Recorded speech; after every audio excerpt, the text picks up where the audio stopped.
Indiana. Northwest Indiana Oilmen baseball is on the air. It's the Northwest Indiana Oilmen up against the Elkhart County Miracle. Tonight we're booming throughout the region on the Voice of the Region, AM 1230 WJOB, and available across the World Wide Web on JED TV, Region Sports, the Northern League YouTube page, and the Oilmen Facebook page. I'm Brandon Vickery, glad to be joined by JBakker. Jackson, the Oilmen are trying to find a way to get back on track. They've been on a bit of a slide since the All-Star break. What do they need to do tonight to get headed back in the right direction? It's just really making contact with the baseball and putting it in play when they have runners in scoring position. We saw it a lot in that loss in that doubleheader. They only had 3 hits with a lot of men left on base, so if they can do that, there's a good chance they could win here tonight. And on the flip side, it's an Elkhart County team that's coming in. They've been struggling a bit as well. These are the two teams that have kind of struggled post-All-Star break. So tonight's a chance for somebody to get things going in the right direction as we start to hit this final stretch. Yeah, and with the Miracle in their next 2 games, they face the top team in the league, the Corn Dogs, so they definitely want to get one here tonight. And their 2 and 3 guys, Dawson Willis and Bryce Lesher, are the guys that really want to do it. They're leading multiple categories offensively in the league, so they want to get out here and play their best. It's crunch time now, Jackson. The Oilmen are trying to get the number 2 seed at least, maybe surpass the Corn Dogs to top the league. The Miracle are trying to make the playoffs. So these are important games for these two teams over the next 2 weeks. Yeah, and it's going to be a battle here tonight. It's going to be an exciting one, and I'm expecting an offensive showing here tonight. I will take a timeout. We will come back. I will have the starting lineups for you, and we will creep closer to first pitch after in just a moment here when we step aside. And we'll come back and continue our pregame show. It's the Oilmen and the Elkhart County Miracle coming back up in just a little while. A clash of two teams trying to find a way to right the ship here this evening. We're back in 2 minutes on the Northwest Indiana Oilmen Broadcasting Network. Welcome back to Oil City Stadium, where a new pitcher will take the mound. It will be Carlos Canelon in place of Rodanovich. Rodanovich goes 4 innings and allows 2 runs. Canelon comes in for Rodanovich, looking to try and hold the Miracle from any sort of comeback, as the Oilmen lead 4-2. All 4 of those runs coming in the second off of 4 hits. It will be Dawson Willis to hit leadoff for the Miracle. One of the best bats this Miracle team has. He's batting a outstanding .338 with a .442 on base and a .516 slugging. Willis leads the league in slug percentage and in triples with his 6 triples. That's tough to do 6 triples.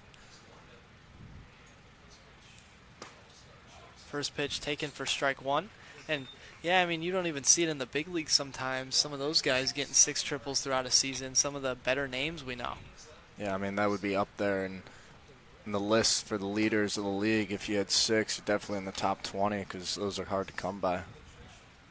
He has the speed. He leads the league in stolen bases, so that also impacts him getting around the bases for those triples. So he swings on that one, counting out 1-2. He hasn't had a great day. He's accounted for 2 outs. 0 for 2. Count 1-2. Taken for ball 2. Count now 2-2. Canelon facing his first batter today here at Oil City Stadium. Canelon set. Pitch coming and taken low and in the dirt for ball 3. Count now full 3-2. That was a long windup. I wonder if he kind of overthought that pitch a little bit, that 2-2 pitch, and that's why he ended up spiking it. Yeah, it looked like he kept shaking off Phillips quite often. So that one's taken low for ball 4, and they walk Dawson Willis. Now Bryce Lesher will come up to the plate. Another one of those great bats for this Miracle team. He leads the league in doubles with 17 and RBIs, as me and Brandon talked about early, with 33. He has a single on the day. So he swings on that one. Wow. What a great grab from Brendan O'Connor for the second out. One of the fastest double plays you'll ever see in your life. That thing's ripped down the line, but since O'Connor's holding on Willis at first, he was in the right place at the right time. Little diving catch, and his mitt was already on top of first base. What a play by O'Connor. Yeah, a diving play, and you don't see it very often, as that one swung on and missed for strike one. Juan Pinuelos, he's had himself a day. He has 2 hits so far. He's batting .317 on the year. He's got 8 doubles and 20 hits to his name as he swings on that one, taps it down the left field line over to the third baseman and back to O'Connor for the third out of the top of the 5th, and we'll be back on the Northwest Indiana Oilmen Broadcasting Network. Welcome back to Oil City Stadium as Ian Hernandez will stay on the mound for the Miracle. He's had a very effective today. He did allow 4 runs in that second, but that's all he's allowed, and he's had 3 other scoreless innings as Kane Hedrick will come up to the plate. Hedrick, the second man in the batting order, and we'll go the 2, 3, 4 batters, Hedrick, Denty, and Randy Seymour. First pitch taken just on the outside edge for strike one. Strike zone today has been wide but small. A little, I guess you'd say chubby if you say. A little below the letters, a little above the knees, but outside and inside have been given a lot. That one swung on up the middle, and that'll be a base hit for Kane Hedrick to lead off the bottom of the 5th. Yeah, Hedrick does a really good job of staying inside the ball. Even though he's jammed a little bit, he pushes it right up the middle for an easy single. And Kevin Denty will step into the box. He leads the league in on-base percentage with .520. One of the better bats in this Oilman lineup, if not the best. Pitch 1 taken outside for ball. Count 1-0 on Denty. Hedrick on first. Hernandez looking to go 3 straight scoreless innings after allowing 4. That one's inside for ball 2. Hernandez getting a little up there in pitch count, nearing the 80 pitch mark.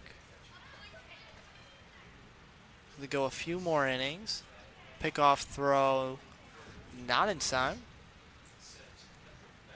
Hedrick not usually the guy to steal most of the time, but Hernandez keeping a good eye on him.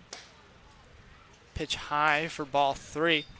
Count 3-0 on Denty, a hitter's count for Denty, who also is top 5 in the Northern League in average and doubles, 9 doubles and a .330 average. 4-pitch walk for Kevin Denty.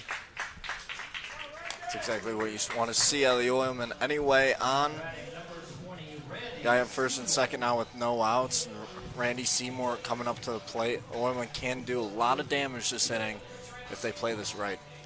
Yeah, and it's Randy Seymour. He's up there with Kevin Denty to be one of the best bats in this Oilmen lineup. Hasn't been very effective today, but looking for something to change that as that one's hit over to the shortstop, Willis. Will it be a double play? Yes, it will be. 6-4-3 double play for the Oilmen. And that was the last thing you wanted to see as an Oilman fan or as a team altogether. Double play kills all the momentum of this inning, but still a guy on third for the Oilmen here. Oh, very well-deserved walk around the ballpark for Mike Jones as he waves the Oilman dove after Randy Seymour walks it off with a home run over the brick monster to send the Miracle packing. Randy Seymour was 0 for 4 on the day, coming into his at-bat in the first pitch he saw from Nathaniel Garcia. He launched and sent everyone home happy. Yeah, Randy Seymour, Mr. Clutch. You knew it right when he hit it. It was a lot of fun to watch. Obviously, the Oilmen shouldn't have been in that position in the first spot, especially with being in the bottom of the 8th. 2 men on, no outs, and not being able to get anything crossed. But Adam Enright has always been saying that's been their struggle throughout the last couple weeks. But but it's good for them to come out and get a win. Yeah, and really, the bottom of the 8th, they were threatening so many times, and they just weren't able to score. And Nathaniel Garcia was actually the one who got the miracle out of the jam. And then going into that top of the 9th, it looked like the Oilmen had a chance to just end it in the top of the 9th, and a few key plays just led to some bad defensive plays. We saw Canelon make a bad throw over the head of O'Connor that would have been the 3rd out and would have ended the game, but he just wasn't able to. And then we saw a wild one that an out was recorded at 2nd after the ball should have been called dead. Yeah, and for the Canelon, I didn't think he realized how much time he truly had, and that's why he rushed it a little bit. But good job by him to stand in and keep the game tied after that and not getting mentally, away from the game. Yeah, well, that'll do it, and the Oilmen will improve to 26-18 on the year. It'll send the Miracle down to 19-27, and that'll do it here at the OC. We will be back here at Oil City Stadium tomorrow. It'll be Brandon Vickery and Brandon Januska to bring you the game at 7:10 p.m. versus the Northwest Indiana Oilmen and the Southland Vikings. For now, I'm saying good night on the Northwest Indiana Oilmen Broadcasting Network.